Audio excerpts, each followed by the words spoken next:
Hey, get your old stale gum right here.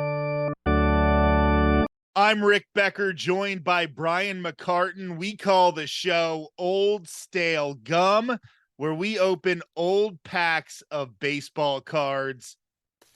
Just the most fun you're ever going to have as a 40-something-year-old man. Nothing like being 10 again. It's amazing. We have so much fun doing this. Let's crack open a pack right now. Let's get going here. All right, you got your choices here. You ready? Yes. We got this really cool looking outside of a Series 2 92 Donruss pack. Okay. Really cool looking pack. We got a 1990 Upper Deck. Oh, Nice upper little. deck. Okay. Yeah. We got a remember Score Pinnacle, which was another like one of those like premium Yeah. cards of the everybody was trying. There's a Score Premium 1992. Okay. Will Clark up on the cover there. And then there's a 1992 Donruss Rookies set here. All right, let's do the rookies and then let's try to see if we can get through to something else here. All right, let's hit it. Hang on. Got to use the teeth today. Oh, that's Yeah. old school right there, man. All right. I love that sound. There's nothing like Yeah. that sound, man. All right, let's hit it.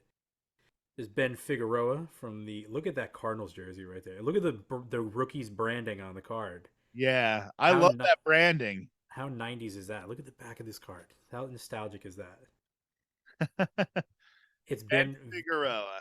So his name is Benvenuto, but they couldn't fit it on the front of the card, so they just called him Ben on the front. A little whitewashing, never. Yeah, never heard anybody. Here's Brent Gates from the. I don't know who that was from the A's.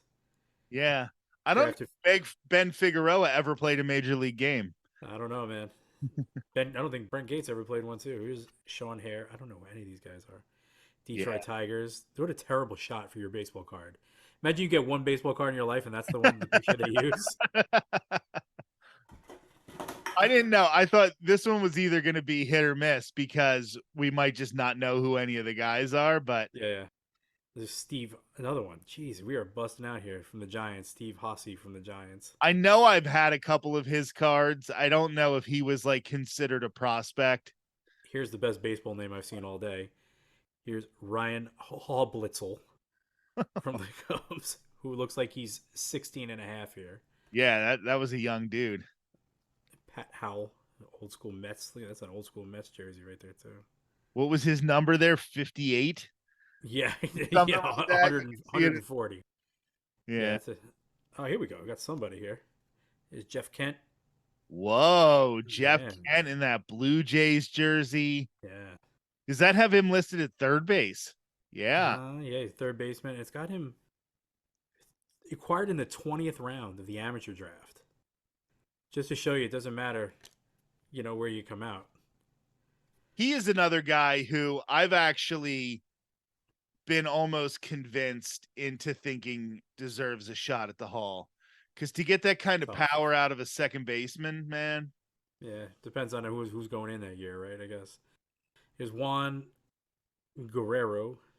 I can't even tell what team this is. He's with the Astros, but like, again, imagine you get one baseball card, and that's the shot they choose you, watching yourself fly out.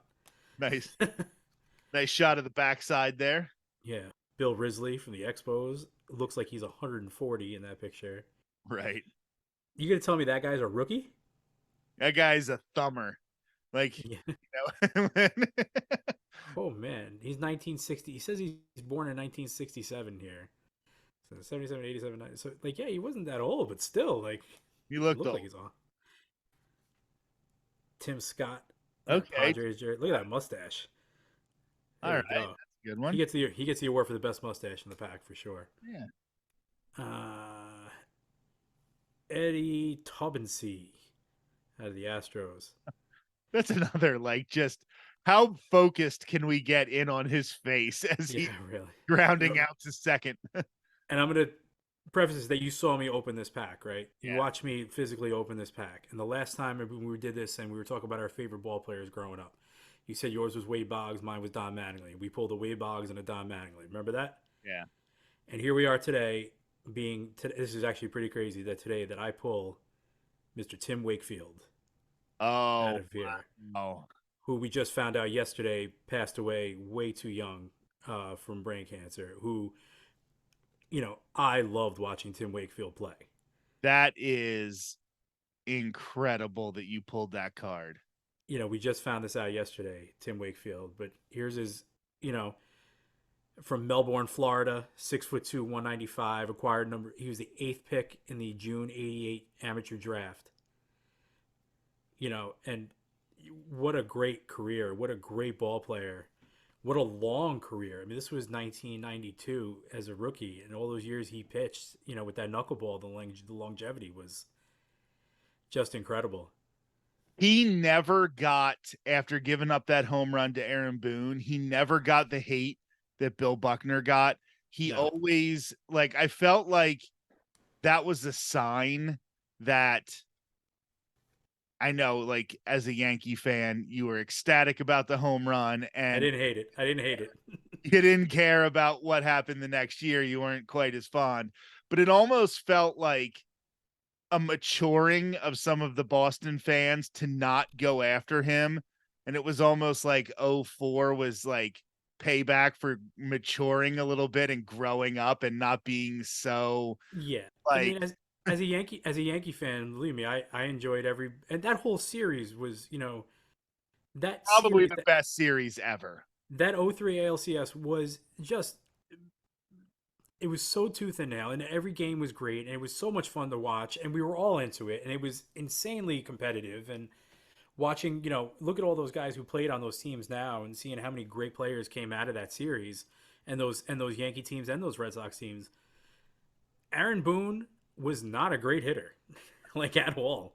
Aaron Boone was a positional player, and he just happened to go up there and see the first pitch that came at him, and it was a floating pitch that was just out there. He just saw it, and that's the beauty of baseball is you never know when it's going to be your game and your time. But and then he just was such an innings eater for them. Yeah, And yeah, great ball player, great how great, person, and how crazy is that? so There's Timmy sad what Wakefield. happened, but yeah, That's so I love crazy. that. I love that card. Yeah, this is a good one. Kyle, like if he knew the career he was gonna have, man, oh, A shame.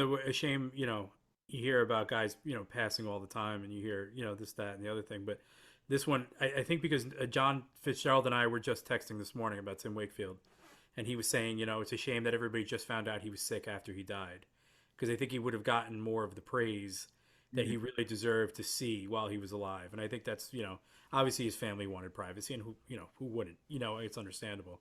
But you almost hope that he almost hoped that he knew how much he meant to these fans. He was such a great ball player. It's so sad.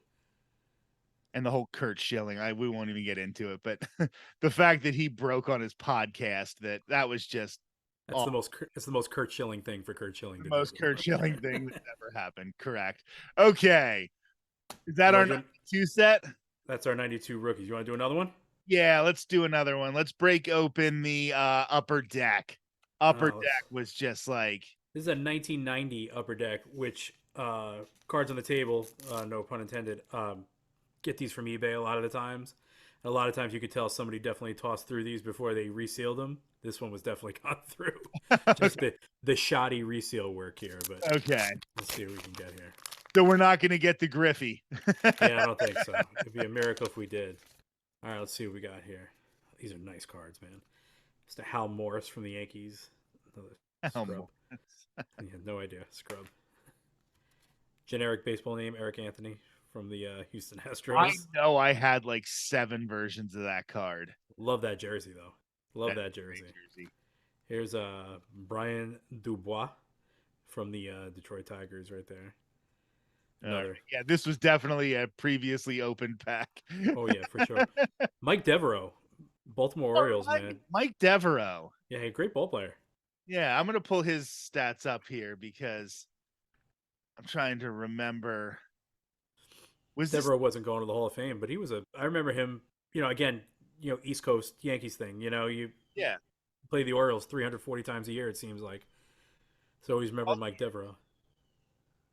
12 years in Major League Baseball, a good grid guy because he's got Dodgers, Orioles, White Sox, Braves, and Rangers. But he was definitely just one of those middle infield guys with no hit. This guy's from Casper, Wyoming. Okay. Number one, how many ball players are coming out of Casper, Wyoming? You know what I mean? Right. Who are named Mike Devereaux. Or Mike Devereaux, yeah. Let's see what else we got here. Oh, there's a good one. There's Sandy Alomar Jr. All right. Sandy Alomar Jr. Yeah, this is a solid ball player right here. This would have been his first full year in the league. So this is a rookie card. Right. Cause he really made it with Cleveland, right? Yeah, big years in the '90s with Cleveland. Hell yeah. He had one home run. He had seven. He had 19 at bats. They still give him a baseball card. Hey, Go figure. Let's see what else we got here. 19 more at bats than we've ever had. So Yeah, that's it. Junior Felix. Junior Felix, What a just a guy generic. who was born to have the first name Junior. Like, Here's the fact on the back says this speedy Dominican hit an inside the park grand slam to beat the Red Sox in Fenway Park. 6/2/89. His emergence enabled the Jays to deal Jesse Barfield. So he was the guy who came in to let the Jays deal Jesse Barfield to the Yankees. all right. There you go. The crime Actually, dog. they wish they didn't do that. All right. Fred McGriff, the crime dog. The crime I dog. know that we can talk about, the Hall being diminished or whatever people want to say, but that is the guy I believe 100% earned his spot in the Hall. 100%. And this is 1990, so this was right on the cusp of this team becoming something special. Yeah, those Blue Jays teams, man, They were hard and they they were were rough. very, very good. A lot of veteran guys. Like, you couldn't build a team like that anymore No. because now, like, you need youth, but those guys, man, Molitor and Henderson and Joe Carter and Yeah, yeah. like those were just John Olerud and I yeah. think Jimmy Key was in Jimmy Key pitching for them at the time. And Kelly Gruber. Kelly Gruber, yeah. This came with this was the giveaway that came here as a hologram of the old White Sox logo. Oh, I remember those stickers. That is Yeah. awesome. So this is gonna go in my man cave because this is pretty cool. I have like a collection of this stuff that comes on the inside of the baseball cards. That's gonna go in there. Only somebody like me would collect checklists and stuff, you know. Here's Matt Noakes. Love the Matt Noakes. Played for the Tigers. Went on to be the Yankees catcher for the terrible early '90s teams, and right when they started to get good around the strike. Matt Noakes always looked like he was 16. Yes. You look at him on the back, the guy never aged. He always looked like he was 16 years old. Good ball player. Another guy who walks on water in New York, Mr. Ron Darling. Ron Darling. Yeah. Ivy Leaguer, right? Yeah, Mets broadcaster. Does a great job at the Mets broadcast. From Honolulu, Hawaii. Another guy. How many Hawaiian ball players come out of there? Oh man. Let's see It's a what good else. pack. That's not bad. Considering it's already opened. Yeah, considering somebody already tossed through it. Andy McGaffigan with the practice Expos jerseys. Yeah, this is the Irish Baseball Podcast. We have to get Andy McGaffigan. He's Yeah, got to call in sometime and do the podcast. So I think we can find him on Facebook. I'm pretty sure we can find him. This is Juan Samuel from the Mets. He was a favorite amongst Mets guys. They loved him. He had years with the Phillies and came over in like a mid-season thing to the Mets. I think he played a little longer with them. My guess is he's the kind of guy who would never even sniff the majors now. Like, not even close. Yeah, his game is just because I think he was one of those middle infielders who had no hit, and Right. Juan Samuel career 259. Oh, Yeah, he wasn't great. OPS plus of 101. So he was legitimately the average ball player. But I think he was more speed than anything. I think that's what his purpose was. He had if I remember, and again, I'm going off of He led the league in at bats 3 times. So he was just But it says I'm looking at the back of the card here, and it says 85, 86, 87, 88, he was with the Phillies and one split year with the Mets. 59 stolen bases, 42 stolen bases, 35, 33, and 42. He was stealing bags. He was, but here's another funny thing. He led the league in strikeouts 4 times as a middle infielder. So did Reggie Like, Jackson. yeah, he wasn't Reggie Jackson though. He wasn't Joey Gallo or Right, right. Kyle Schwarber hitting 40 bombs. Like, 100%.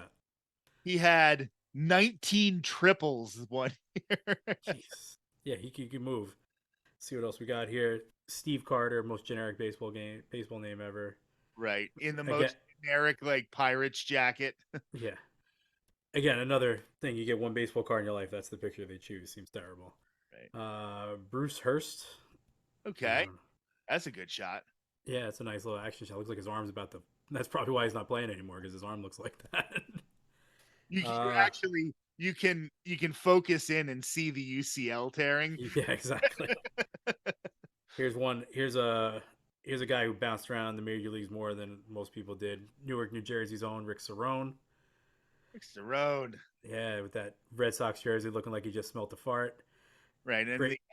he just took the nachos right out of the helmet and then put it Yeah. on his head. He's getting the award, which I always like to do with these packs. Best mustache in the pack definitely goes to Rick Cerrone. And last card, and who ended up becoming this is his rookie card, and actually ended up becoming a pretty key player for Yankee fans later on. This is John Wetland. There he is. Oh wow. I forgot he was with. He came up with the Dodgers. I think he went to the Expos. He played on those good Expos teams right around the strike there Yeah. with Pedro and that thing. Yeah, he was John Wet. the guys who got like dumped when they did the big just Yeah, would he take our players? it's so recently my dad passed away a couple months ago, and we were talking about my dad and how my dad was a Yankee fan, and we were talking about John Wetland. Every time John Wetland took the mound, my father would have chest pains because John Wetland made the game interesting. He'd go up there with nobody on, with a 2-run lead to go save the game, and he'd put he put three guys on base before he saved the game. And you'd be out there going, please, just get us out of here. We're almost there. He did it all the time, and then eventually molded into the setup guy for Mo. Wetland was the setup guy for Mariano Rivera. And what better 1-2 punch were you going to have than John Wetland and Mariano Rivera? Absolutely. Old stale gum, although these packs did not come with any gum, but we got some stickers and some membership cards and things like that. This Love is it. such a fun thing, Brian. You had such a great idea. Brian McCartan, I'm Rick Becker, and we'll be coming back with another one of these real soon. Yeah, man. Let's do it again. All these for you. You can have them all.